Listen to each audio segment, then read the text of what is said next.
Jagung merupakan salah satu tanaman serealia penting di Indonesia.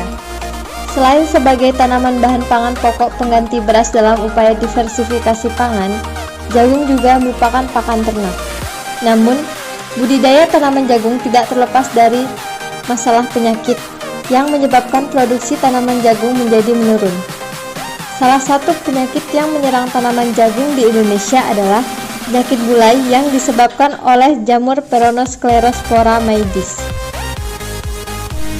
Perkembangan penyakit ini dimulai dengan infeksi Conidia atau spora jamur yang jatuh di permukaan daun jagung.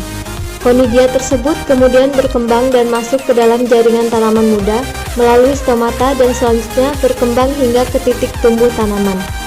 Infeksi jamur ini bisa dilihat cukup jelas pada pagi hari, di mana pada daun yang terinfeksi akan terlihat spora jamur berbentuk butiran berwarna putih. Serangan penyakit bulai akan menimbulkan gejala yang berbeda-beda, tergantung pada usia tanaman jagung tersebut. Umur 0-3 minggu, gejala yang terlihat adalah semua daun tanaman menguning, meruncing dan kaku. Pada fase ini adalah fase yang paling rentan dan membahayakan bagi tanaman jagung. Umur 3-5 minggu, daun jagung yang baru membuka biasanya ikut menguning, pertumbuhan tanaman melambat, dan tongkol hanya berbiji sedikit. Serangan pada fase ini mengakibatkan penurunan produksi hingga 50%.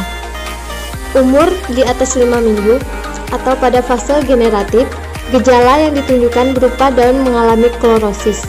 Tanaman yang terserang pada fase ini cenderung aman dan tidak membahayakan, namun dapat menurunkan hasil panen sehingga 30%.